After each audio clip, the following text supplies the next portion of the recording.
me on what I do in a year or two's time. I don't come with an intention to be a particular way, except that I want to listen first.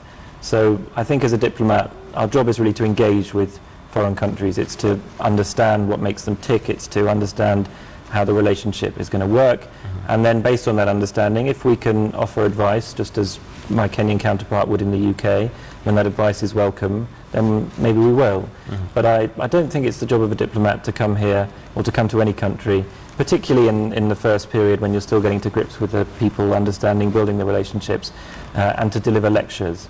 So yes, every now and again I may want to say something about something that's particularly struck me, or I may be asked for my advice, but I'll try always give that advice with humility, and I'll try and always give that advice in the context that it's not for me to tell the Kenyan people or the Kenyan government how to live their lives. It's for them to work that out themselves. Okay. And certainly for the first months, I just want to listen and engage. Okay. There are also some who feel that UK and the US, but in this particular case, the UK has a big brother role, which may not necessarily be the case. What's your feeling about that? Do you feel responsible, say, for countries in Africa?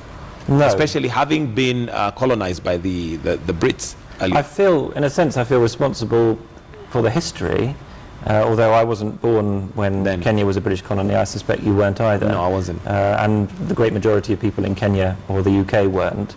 But you carry that history with you. But I think that creates a particular need for humility, because some years ago, 100 and some years ago, British people came to this country and essentially said, this is how we're going to run things. I think that creates a particular sensitivity around British people coming to this country now and saying this is how you should run things. Right. I think that's not our place. Is that but it has created this connection. And I think a lot of people will say, yes, you did some bad things way back when, and you showed the photo of the Mau Mau Memorial. We've acknowledged some of those things. We've expressed our regret. There have been cases where people have been compensated. That history is still painful for people, but it's been dealt with and it's been acknowledged.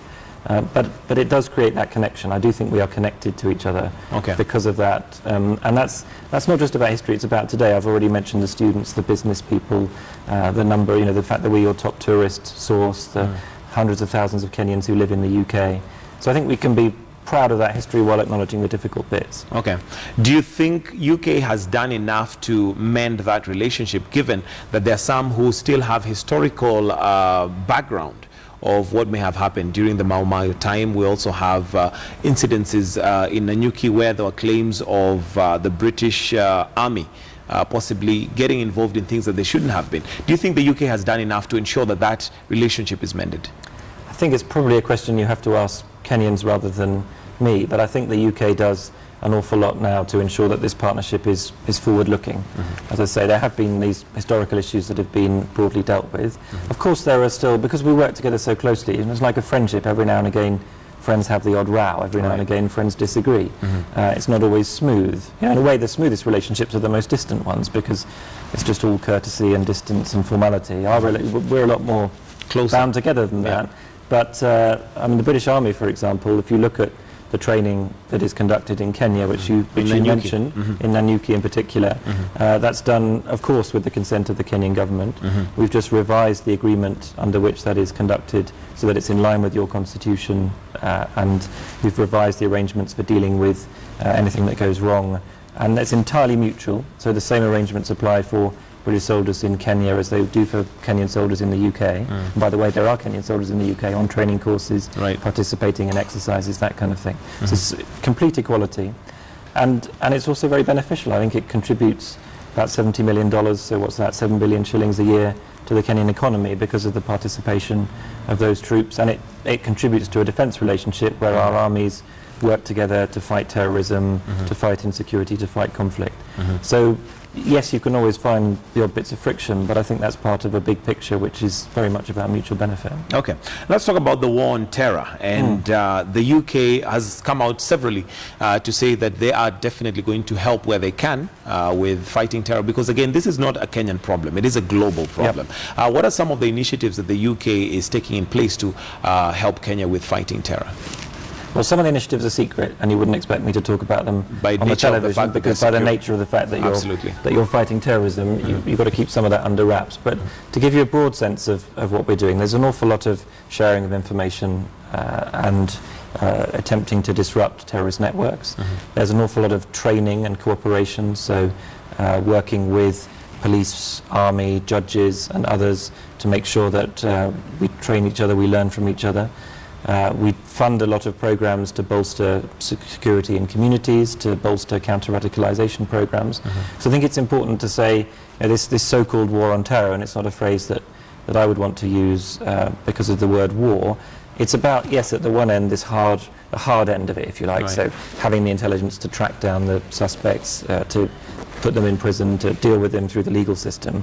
But at the other end, it's about engaging communities who feel disempowered, who feel distant, particularly who don't have jobs. So young men without jobs is a challenge in all of our societies, I think. And so some of that work we're doing also to help the Kenyans create jobs, to foster more inclusion in communities, that contributes too. So there's quite a long spectrum. Right. Okay, now one of the ideas in regards to terror as to why there is a lot of radicalization has been the fact that there's poverty, and maybe there are those who are disadvantaged, and the terrorists who take advantage of the poor and promise them goodies. But we've also seen British citizens who possibly are not under such extreme conditions also radicalized. What would you say is the reason or is the idea behind radicalization, apart from just poverty? I don't think anyone understands it perfectly, and I think in every case it's quite a complicated thing. But I certainly wouldn't say that poverty definitely leads to radicalization. Yes, there may be a link, as you've said, Michael, but there are many, many poor people who are not radicalized. There are many, the huge majority of poor people who just go on with their lives, try and build a better future for their families. So I think it would be wrong to say that poverty creates radicalization. And as you've said, many people who are radicalized are not at the very poorest edges of society. I think there is something, and it's particularly young men, and we've had this problem in the UK as well. As you say, we've got exactly the same problem in some of our big cities as you have in some parts of Kenya. We've had this, it's about young men who are looking for an identity, who don't find that identity through work or family, who feel detached from what the family, the state, the village, the town is doing. And often the internet is involved, so people will be on the internet looking at very extreme websites, becoming radicalized through those things.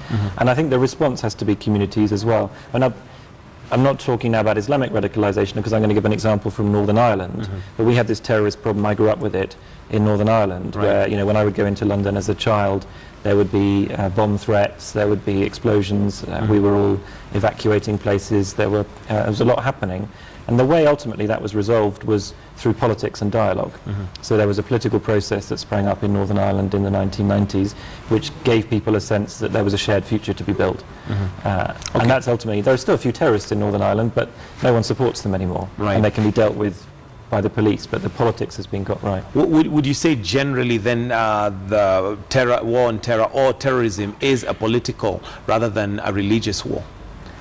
I would definitely not say it is a religious war, because I don't believe that we would want to go to war against a religion. We have 7% of our population in the UK is of the Muslim faith, and the Muslim faith is as much about peace and forgiveness and understanding as the Christian faith or any other faith.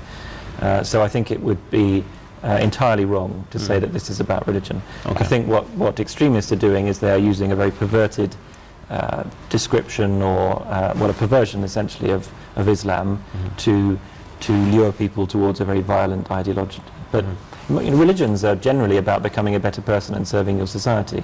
And the complete inverse of that is strapping on a suicide vest and blowing yourself up. I mean, that's utter nihilism. So for me, it is 180 degrees separated apart from religion. It's nothing to do with it. So what would you advise, if any, for Kenya be in regards to the war on terror? Are there some areas that you think Kenya could improve?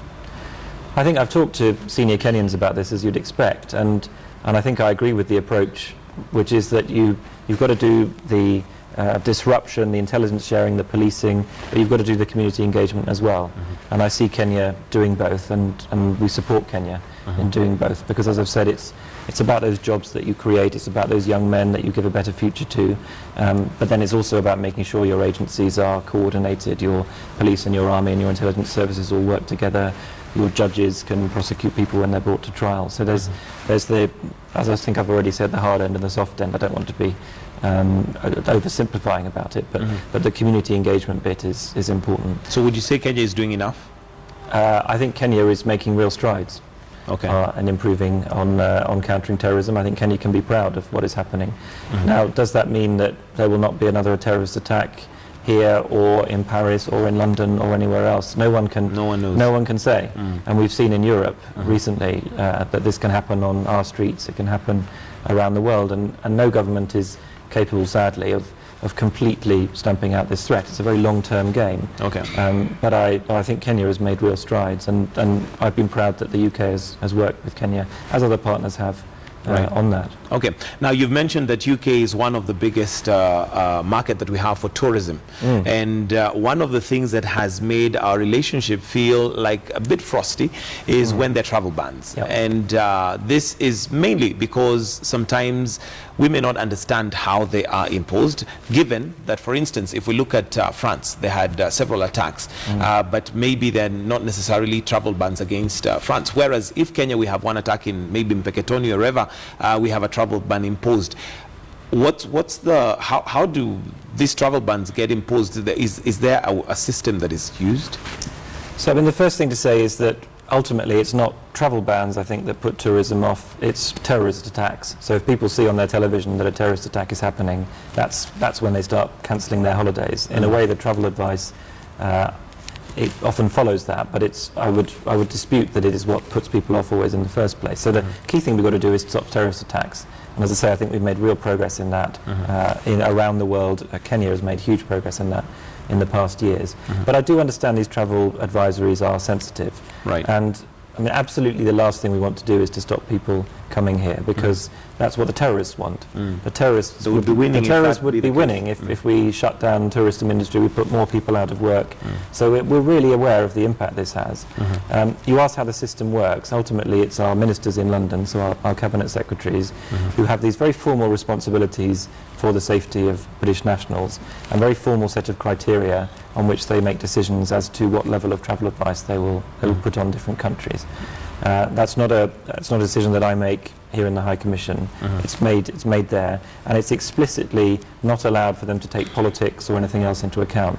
So they cannot sit there and say, well, Kenya's our friend, as it is, we have a great relationship with Kenya, therefore we should make a different decision than we would otherwise. They have to look at the threat level, and there's obviously a lot of expert advice that goes into that, and then they have to make that judgment. Okay. But where we have had to advise against travel, we try and keep that as short as possible when the threat is particularly high. We do review it, it's not just a phrase, we do review it all the time.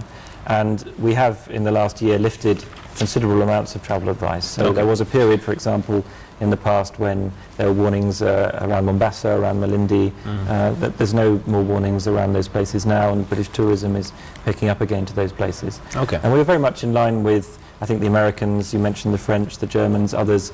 They also had harsher warnings during those periods where the threat was particularly high, but since then those have been removed.